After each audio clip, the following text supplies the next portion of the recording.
to the Facebook Pixel. Now, the Facebook Pixel it's basically a simple piece of code. And I'll show you what that code looks like in a second. But to access it, come up to the little menu, the little hamburger menu up the top left-hand corner, come down to All Tools, and Pixels sits underneath the Assets heading there. When you first go into this Pixels, it'll say we want to set up a new one. It won't show all the graphs that I've got there. I've obviously installed it before, but it'll say set up a new Pixel. You say yes, okay, let's go ahead, and this will be the first screen that you're shown. Gives you a couple of ways to install this code. So a lot of people are using, if you're an e-commerce store, so some of the bigger ones, so you can use these integration managers, and they actually have really clear documentation now because they know that these are majority of website management systems that they use. So some of the real common ones such as WooCommerce, Shopify is another big one, BigCommerce and Squarespace. Also, if you use Google Tag Manager, which is basically if you run some Google AdWords, basically Google Tag Manager is, think of it like a little housing that you put all of your tracking codes, not just from Facebook, but obviously from your AdWords, from anything that's really heavily coded. Might be getting a bit advanced here, but if it's really bulky code, it actually slows your site down. So what Google Tag Manager do is that they have this little basic simple piece of code so it doesn't slow your site down, but instead of trying to load all of that code into one, it just sends a little ping out to Google, grabs the code from that Google Tag Manager, and then that's loaded there for them. There's a few different other technical specifications. I'm not a coder at all. A lot of it is over my head, but I know that's a basis around it. Google Tag Manager is a really good solution if you've got a number of different codes on your website that need to load, including the Facebook Pixel code. But if you use any of these, then I recommend going through and following their documentation to find out how it actually works. Let's just check to make sure that stream is going all okay. Yep, beautiful. If you're using something other than that, then you need to go through the manual option, which is copy and paste the code option. So when you first come in, it'll say install the base Pixel code. So basically what you want to do, and this is the base Pixel code here. So yes, it looks like a whole heap of mumbo jumbo. To the non-coder, it will look really foreign to you, but basically you just need to come in. You need to come in here, hit the copy the code to clipboard. I always use text edit as well, just another little thing here in case you copy and paste the wrong thing, but I just keep it there just so at least I've got it on record in case I close your screen or something like that, just to save me time. I don't know, I'm a bit like that.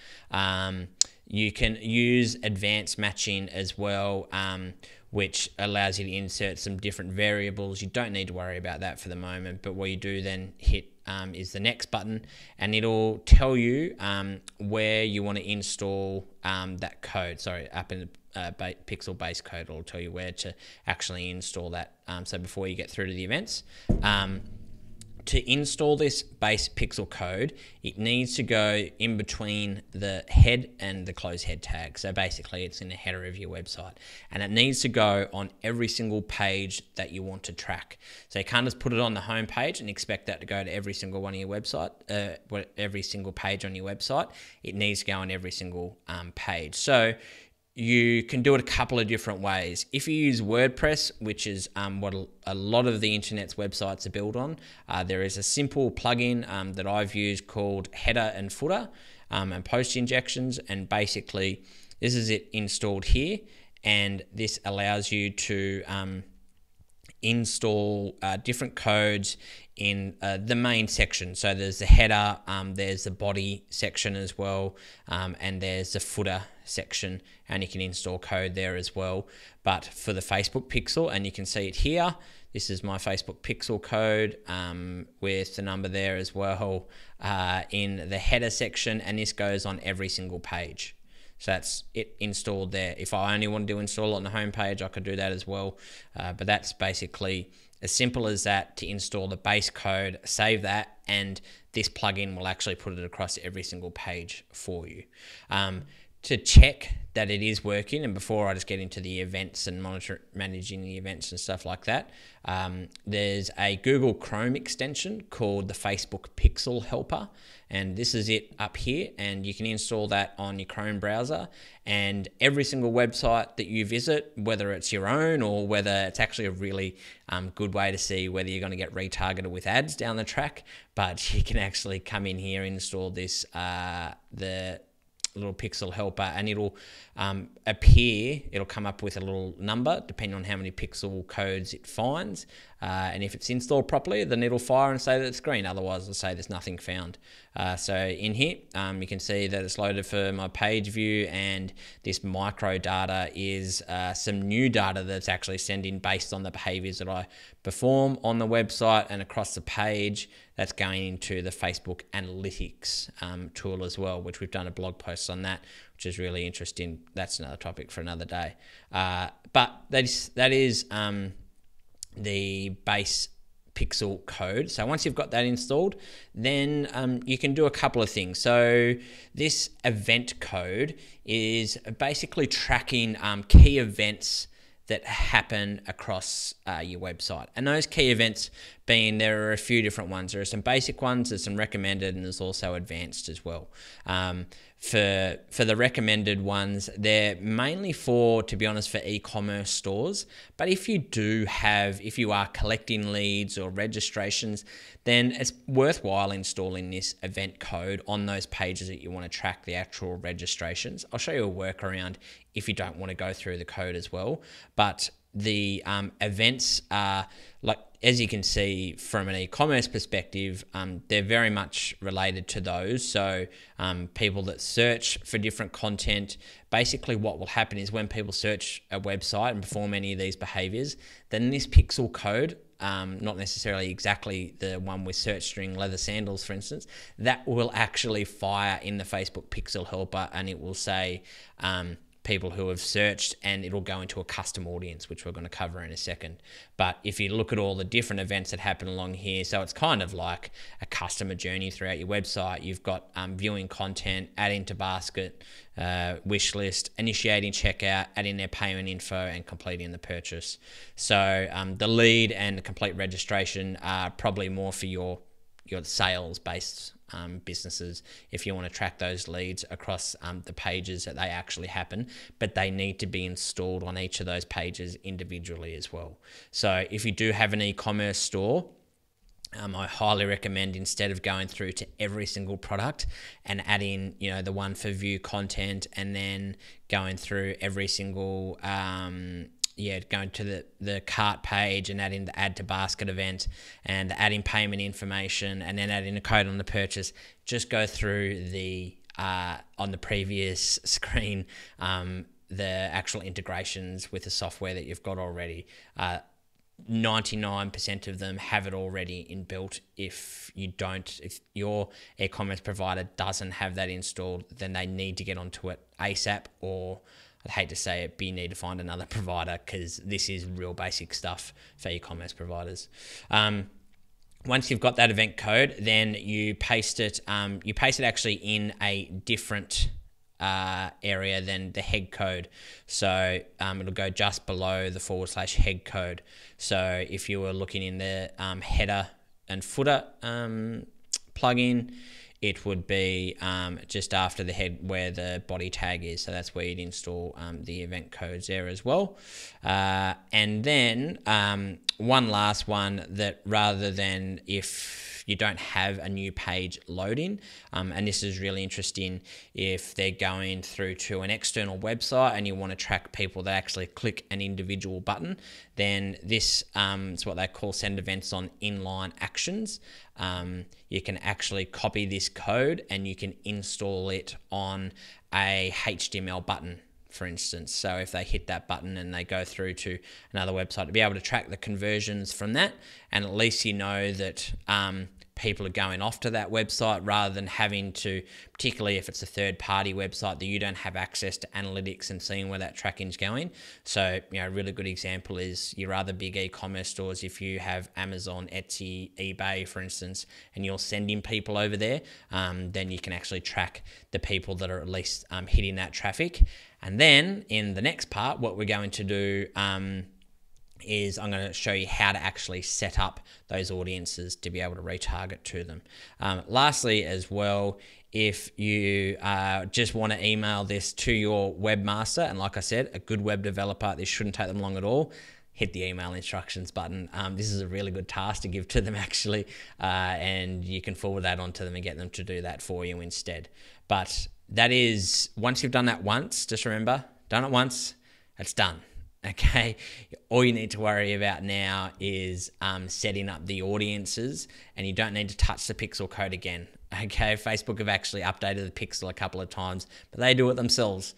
You don't need to worry about updating the code and anything like that.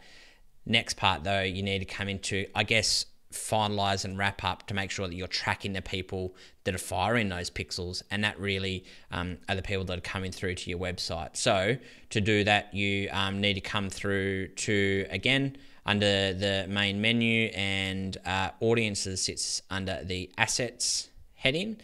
So this is where you would set up custom audiences. So create audience and custom audience, and these are the different preset options. We've gone through a couple of these other ones before, but the one we're going to pay attention to today is the website traffic one.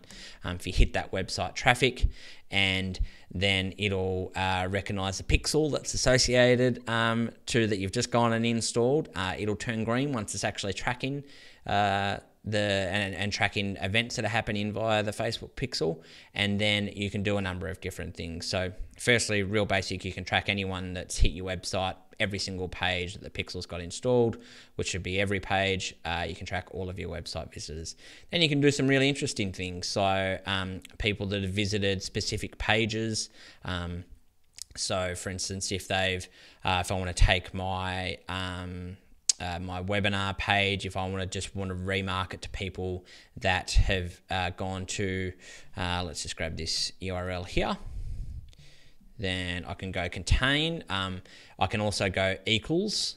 So if I go equals, then it has to be that exact URL. So even if if I happened to type it in correctly and didn't have that / at the end, then it wouldn't actually fire because that's got a / on the end. So I usually use it contains. It's also really good if you've got like people that have gone through to a cart, and a lot of your e-commerce providers will have yourstoresurl.com / cart, and then it'll have a bunch of code afterwards to signify the products that's been added to cart.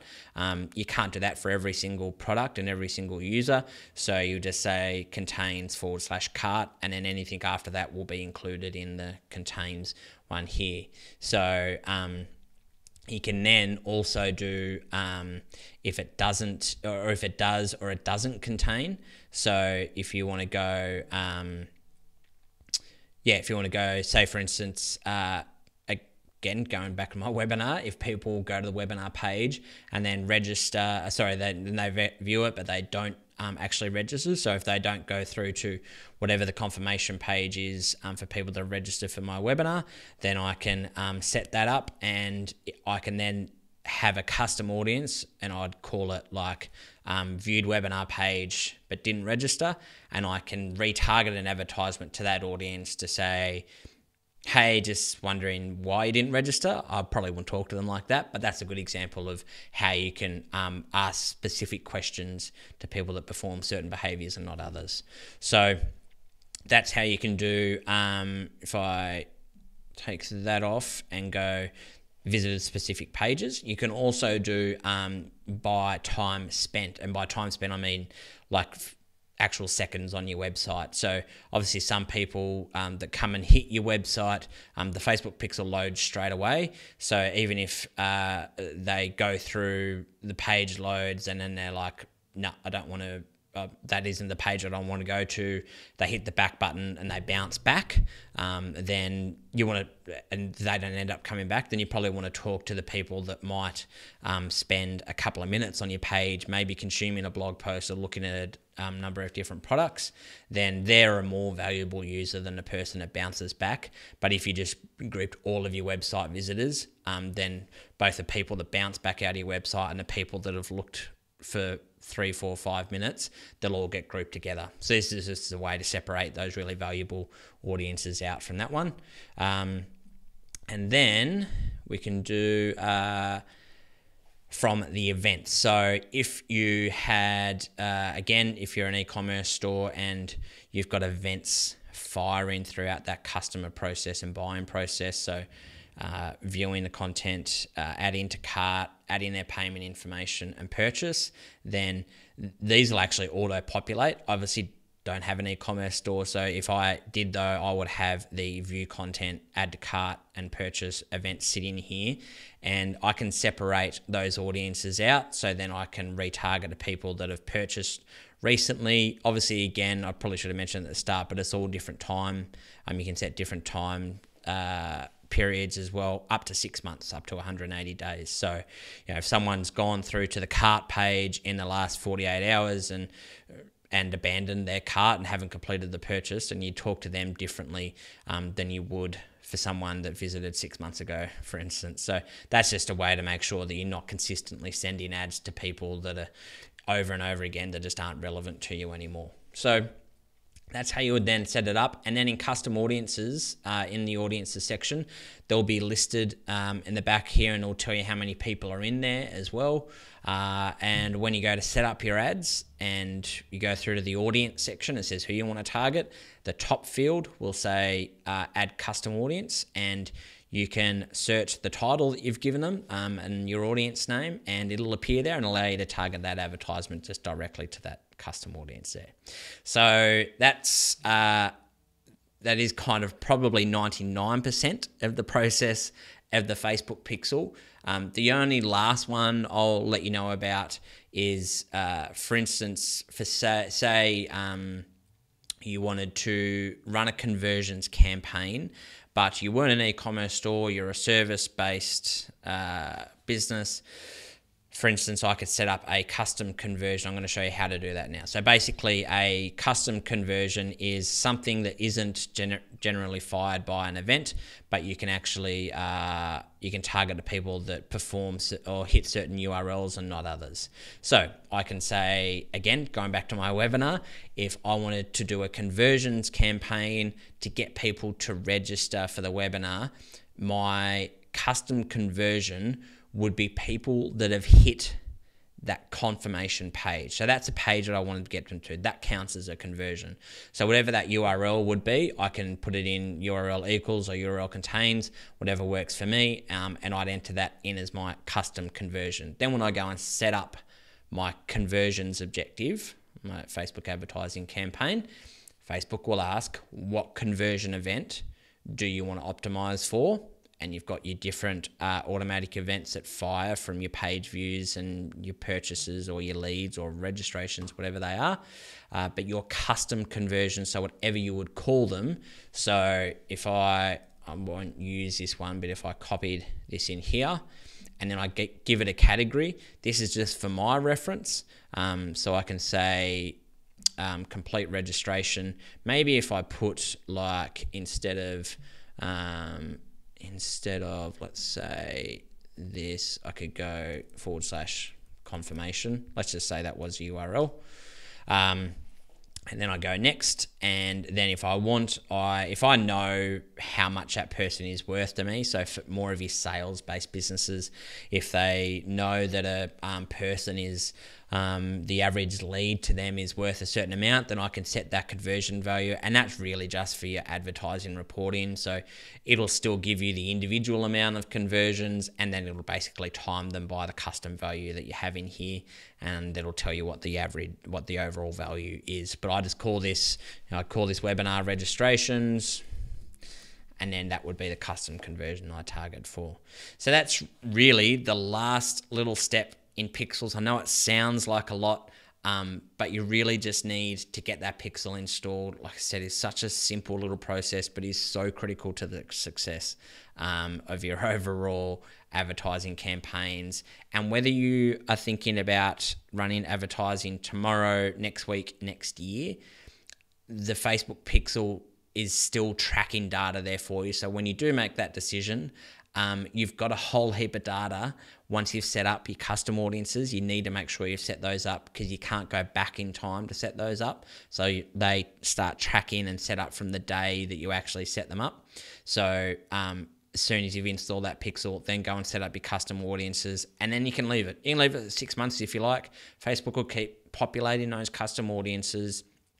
It'll keep growing those audiences, that when you do make a decision to actually advertise, you've got a tracked warm audience, because they've hit your website, they've performed behaviors that you've been tracking, and then you can go and advertise to them again. Or another really good one that I'm just going to show you because it's really, really simple to do, but a lot of people don't realize there's this option called lookalike audiences, where basically you have a source audience. So if you've got people that have gone and purchased from you before and have fired the pixel event code for purchase or for leads or whatever you've set up, that they're really valuable customers, clearly they're the most valuable people, then you will come in here and you want Facebook to go and find people like them. So they would be your source audience.